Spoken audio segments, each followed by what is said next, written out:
Be good to go.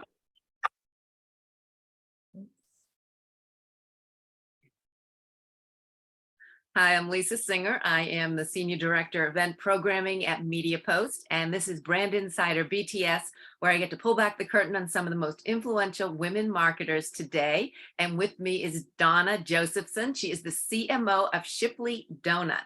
Hey, Donna, welcome. Hey, thank you. Nice to be here. Thanks, Lisa. Yeah, no, I'm glad we could do this. So I'm like seeing all the little things. Is this sports stuff in the background, or is it Shipley stuff? Or These are Do Happy coffee cups behind me, and then also some of our great food photography from when we did the rebrand.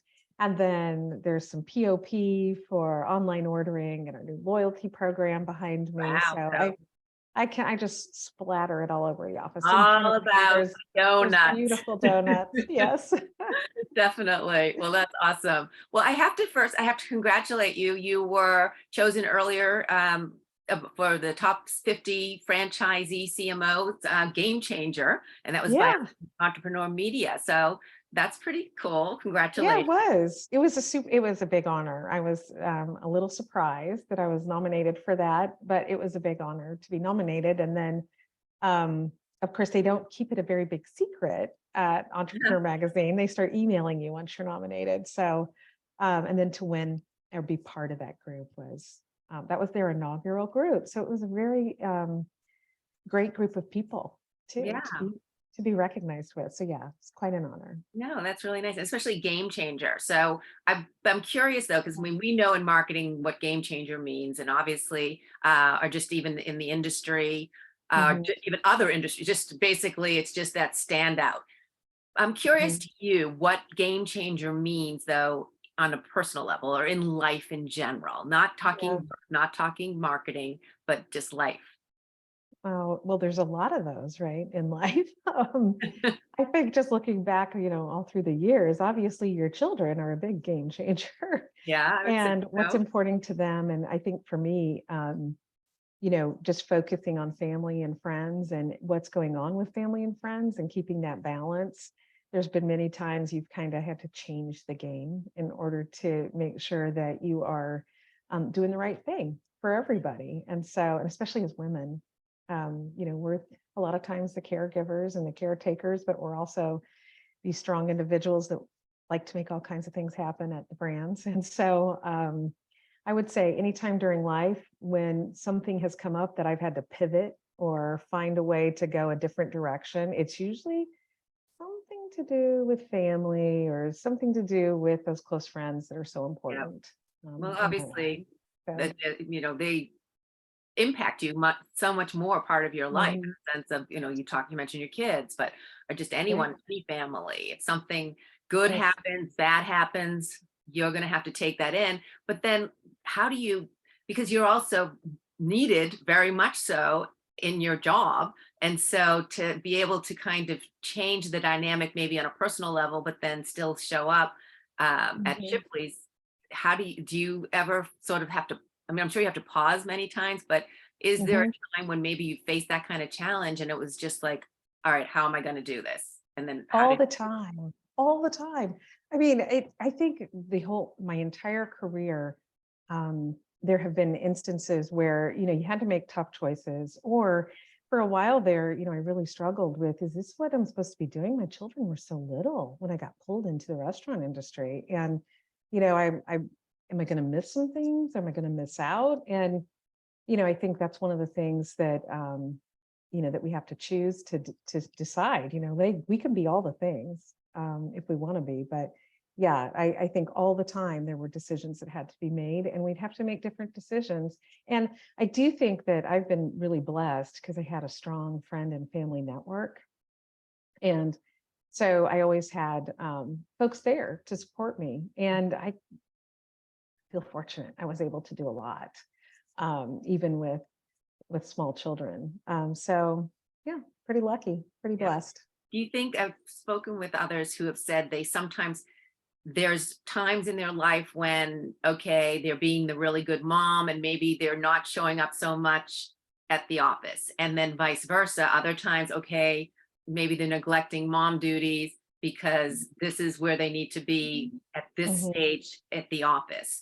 Correct. You feel like you've had that kind of, and how do you sort of That kind of pressure. determine? Well, yes, and how do you decide, okay, which hat am I going to be better at today? Yeah. I don't know that I was ever like, which one am I going to be better at today? I mean, when it comes to the children, you don't have a choice. You're going to be great, right? They come, there is hands down, the family comes first, at least in my world. Mhm. But I will say there have been instances, and I can remember early days, just doing events and things with the first brand that I worked with. And, they'd say, well, bring the kids and they can play in the ball pit while we Mhm. plan. And so I do that. My kids actually thought that was pretty fun, right? But yet here I am thinking, am I being a good mom right now? I mean, my kids are in the ball pit and I'm in here having a meeting. Yeah. There were other times where I'd be at an event and, my kid was sleeping under the thing. Now you look back on some of the under the table and the spinning wheels like up here, and you're like, is this how this is supposed to be? But I think the kids look back and they say, remember that one time, mom, with the cows, remember that one time with the Uh-huh. spinning wheel, remember that time with the Easter egg hunt? And I think their memories are great. And Yeah. so I just think we find a way to balance it out. And I hope I have two daughters. Those are my children, and they're grown now. But what I think I instilled in them is that, women work. Yep. We do great things. We're pretty amazing people, and you can be amazing too. And you can choose. You Mhm. can choose whether you're going to do this from home or whether you're going to do this at work. And children can come, children can stay at home. They can be cared for by other people at certain periods of time. There's no one script that anybody has to follow. Yep. It's what's right for you and your family and your children at the time. Yeah. So, and fortunately for me, my entire career, I have really, for the most part, had brands and then people, mentors and bosses that have just been very accepting. It's like, look, you do great when you're here. And if you need to be there because a child is sick or ill, Mhm. you make the decision. And they've been very allowing and accepting of that. That's awesome because you don't always find that, No, so you don't. it's No, very. you don't. And I feel like that's incumbent on me to play it forward, right? I know as a working mother, you can do those things. And so when people come to me and say, but I have two kids, and I have somebody on my team right now, she's absolutely fantastic. But she wants to go to every baseball game, and her son is winning right now. Every single night he wins. And so it's like, and you're going to go to those. Yeah. It's important. Those are memories you never get back. No one's ever going to say, hey, I wish I worked later and missed all the baseball games. Yeah. So um, it makes better employees. Yeah. No, I agree, and They can have that a good you do balance. pay it forward, I think is really a valuable thing to do. So I think that's awesome. I mean, and Yeah. talking about, you mentioned a few your career in different positions you held. And I mean, you've been in the QSR restaurant industry for over 20 years. And as a woman, that's not always been an easy thing. Let's say it's been considered, and Mhm. I don't know, maybe that's not your experience. I'm curious in Yeah. terms of, it's been known to be a little of a boys club. And I've talked with other women like yourself, and I asked this same question, and we are seeing changes. We're seeing changes just at our events with more women in leadership roles. But Right. you probably faced certain things early on in your career, or I would assume. Have Oh, you? sure. How did you sort of navigate your way through? Yeah. It's interesting. When I first started, I got pulled into this industry, and that wasn't anything that was ever on my mind.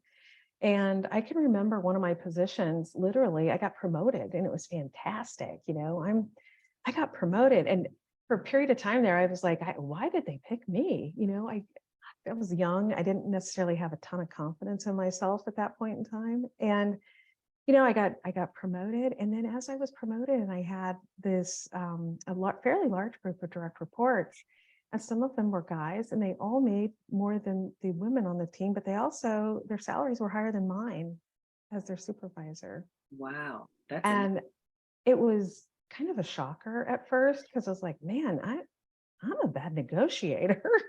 what, how did this happen? Mhm. But it was sort of eye-opening, right? And so fortunate, I went to the company and I said, there's this thing here going on, and I have all these direct reports. It's a little disparity here. And so they actually made it right. And it took a little bit of time. But that was the first time, I think, for me, I really realized, there's a big difference. Whether it's true, I am a bad negotiator, or I don't have the negotiation skills, whether my skills were just valued less, the tenure was not it, right? So I think we've all faced it at some point in time, whether it's like that or in another way. But I do feel fortunate that I've had strong female leaders that have been my mentors. I have worked in situations where I'm, at a board meeting, and even now, I'm the only female in the room.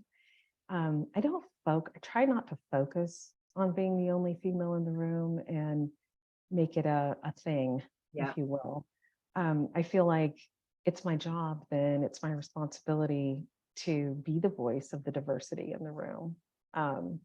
And to make sure that I do a good job. That's a big responsibility, to represent women so that other women can come after me. And then also to share my experiences with others, and how to take it forward, right? So whether it's income disparity, or you're the only woman, or maybe you hit a glass ceiling because of your gender, how do you get past that? And how do you work around it so that we can take all of us forward? So, Well, the fact that you want to obviously share this and have it evolve within now that you're in a position that you can do something about it. But as you were going through it, did you ever feel that glass ceiling? Did you ever think, okay, what do I need to do differently in order to get past whatever that impasse was? And how did you? So for anyone coming up who maybe doesn't have a boss like you and who isn't maybe trying to be more diverse, what did you do? I mean, right. so how did you? I'll tell you, I worked for some pretty large brands, and, very large brands. And, there came a point where I just wasn't, you reach that place and you're not getting the promotions anymore. And the promotions are for the really higher level jobs. And for me, what I did is I took a chance and I said, I'm just going to go to a mid-scale brand instead of working at the super giants. I'm going to go to a mid-scale brand, and it worked for me. And I thought long and hard about that, because there's something about this pedigree, right, of very large brands that you work with. And I said, do I want to take a chance on a mid-scale up and coming brand? And I decided that that's what was right for me. And it really was, because by doing that, I got the opportunity then to use the skills that I had been watching, to use the skills that I'd been dabbling in product R&D. I've been dabbling in it with a larger brand on a regional type basis, but I never owned it. And so going to the mid-scale, I got the opportunity to own it. I got the opportunity to do the branding piece. And then once I started to say, look, I really can do all of this. I had people tell me before, you can be a CMO, Donna. And I'd be like, yeah, I don't know, right? Because people kept telling me I couldn't. I'd been told once in a room full of folks, that's not a big idea. And I remember one of the VP of Ops at the time said, it may not be a big idea, but if everybody had implemented this idea, all the company would have made bonus like our area did. And it was like a game of inches, right? Instead of just the one big idea. And I remembered thinking, I'm going to take that with me always. And then when I was at that mid-scale brand for the first time, I went to my very first board meeting. And again, I was the only female in the room. And I shared an idea that I had. And the encouragement that I got was from the founder of the private equity company was, you know what, Donna, that is a big idea. Keep me posted on that idea. And I want to hear about that. And I was so encouraged. I was like, this is what I've been really wanting, is to be validated that I do have great ideas. And we can try different things and innovative things. Better to try a whole bunch and maybe fail at a couple, but take some of those forward. So I got the opportunity to do that at a mid-scale brand. So that's how I did it. That's how I broke in. to the C-suite, if you will, is that I took a chance and made a major difference in an up-and-coming brand, and absolutely loved it. I feel like for me, that was the right way to go. Well, I Um, think that it sounds like, I mean, because, we haven't mentioned, but yes, Chick-fil-A's, Applebee, Wendy's, Fazoli. So yes, huge brands that you have been working at. And mhm, it's almost, and that maybe getting the title it's worth, as you said, going to more of a mid-level, because mhm, you're not necessarily getting those opportunities in the organizations that are that big. And so then right. going mid-level, then once you get that CMO, that C-suite position, Mhm, that puts you in that caliber to right. then even go back to a Chick-fil-A or an Applebee's or something like that. I mean, I mean, I didn't do it, so I'm getting that from this, that maybe someone who hits that ceiling, it's better to sort of what may be perceived as a step back, because the title is what you're looking for at that moment, Mhm.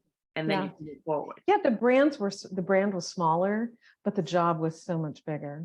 And it was the right career move for me. And it gave me the opportunity to showcase what I can do while leading in multiple areas, while leading marketing, branding, PR, and at that place, R&D, and then eventually supply chain.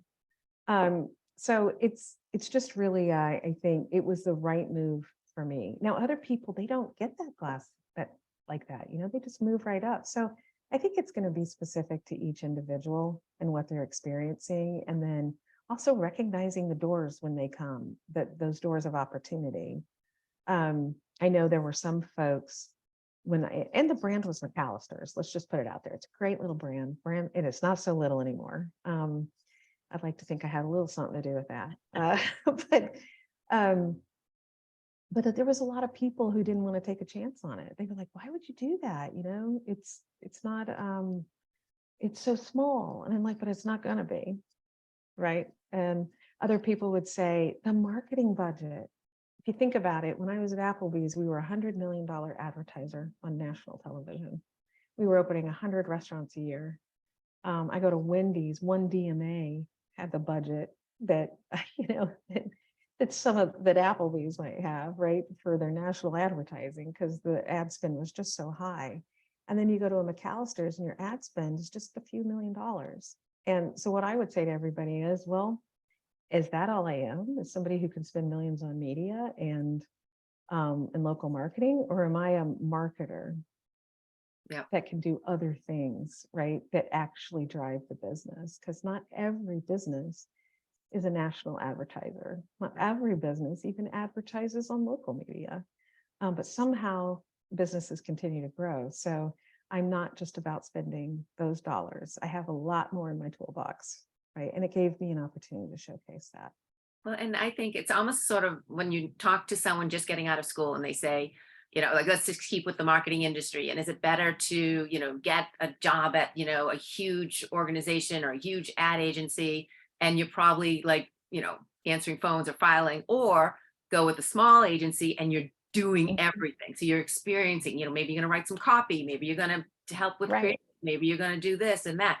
And it's almost, you kind of went back to that kind of, I know usually what I would tell someone, and what I've heard other people say, is take that smaller agency maybe first, get the experience, the hands-on experience, and then you're more valuable to the larger organization.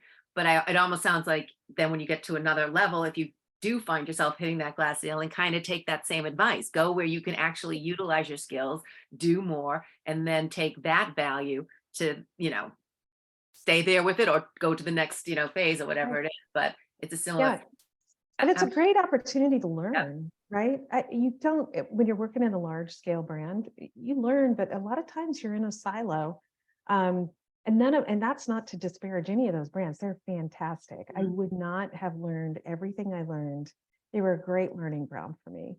Um, but sometimes they were siloed, it was like, hey, this is the R&D department, and you're over here in field marketing. And that was the other leap that was hard, was getting someone to recognize a field marketer as somebody who could be a brand marketer, if you mhm, will. yeah, Um, and Also there's this, thing about classically trained.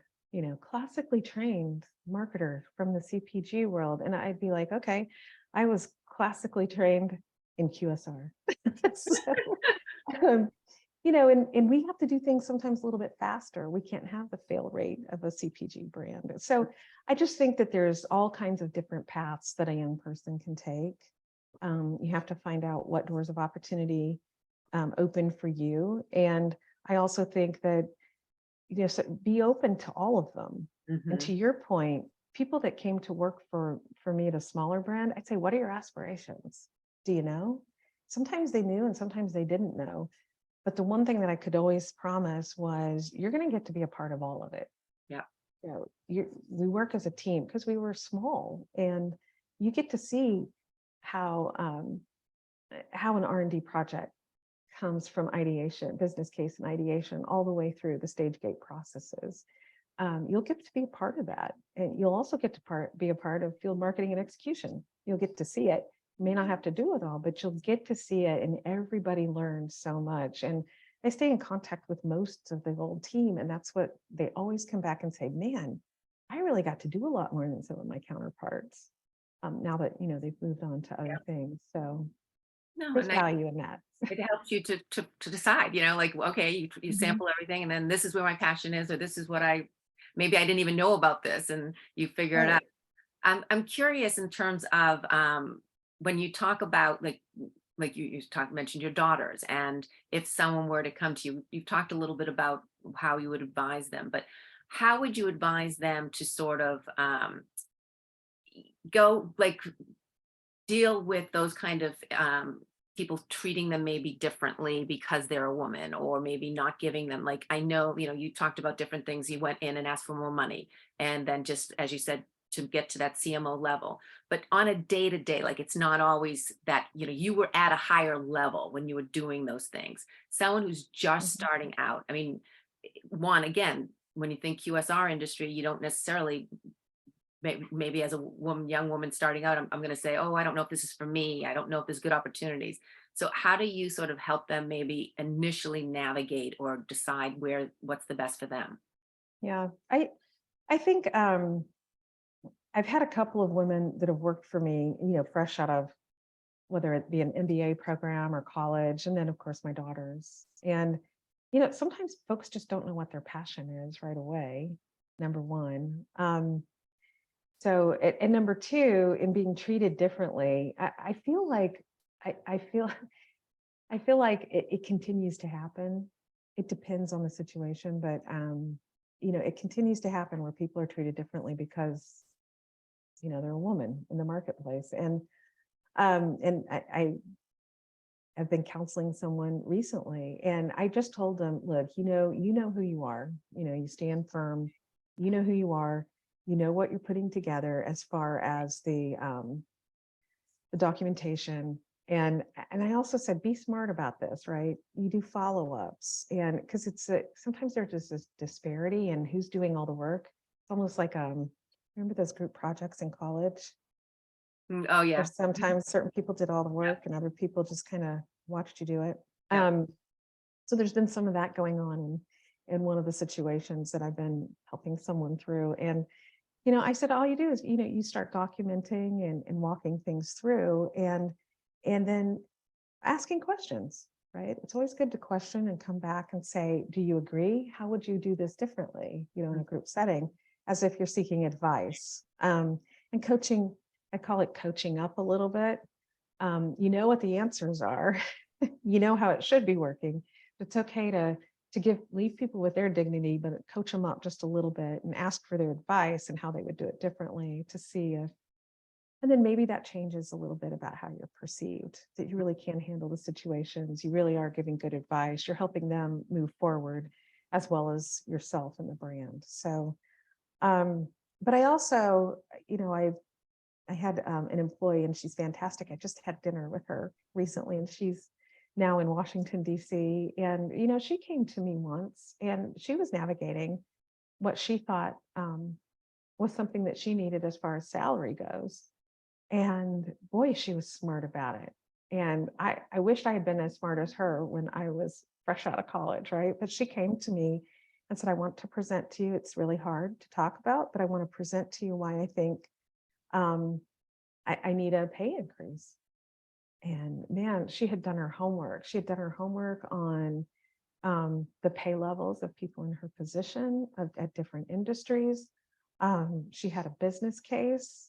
It was so smart. I was so proud of her. It almost made me want to cry. And of course, I had to take it to HR and get it approved. Uh-huh. So I still had to do all those things, but I to this day think back. And so really, it wasn't me advising. It was just somebody that I brought. I actually took her to two different brands. And I was so proud of her when she came to me with that because it takes guts. Hmm. It's It scary. takes guts. Yep. It's scary. You never know what kind of reaction you're going to get. But I was also proud of her because she had done the homework. It wasn't, I deserve this because, Yep. with no homework. She had done the homework. And she is to this day a bright, smart, shining star. And so I learned from her on that. So I'll share what she did for Hmm. everybody else for advice. No, Because and I agree. Definitely do your research and don't go with entitlement. Just and that just makes the most sense. 100%. Well said by you. Yeah, she um, definitely did a great job. Well, kudos to her, and we all need to take that on. So I'm curious, what is something that most people get wrong about you? Oh, well, that's interesting. I think um, a lot of times in the business setting, because I'm in marketing, they think, well, marketing people, I get that sometimes. Well, you marketers. And I'd like to say I'm not just a marketer, I'm a business person. Mhm. And I think over time in working with me, people learn I'm not just all about the marketing. I'm about each function, what's best for the brand. I've been lucky enough in my career that I've stood in the gap many times. I stood in the gap for brand dev ops at one point in time. I might have mentioned earlier, I took on supply chain at a brand. I put that one under no good deed goes unpunished. I had an idea of how to make it better. And my CEO said, then go do it. And so, but I learned so much supply chain and distribution. And so when people label me as you marketing people or marketers like Mhm. this, I think they get that a little bit wrong. I like to think of myself as a business person who knows how to take things forward. So from a Well, cross-functional and perspective. really, if they know CMOs, I mean, all of a sudden you're wearing a different hat. If you're say VP of marketing, then you're all about give me the marketing budget, give me the media, the budget so Mhm, I can do all this great creative.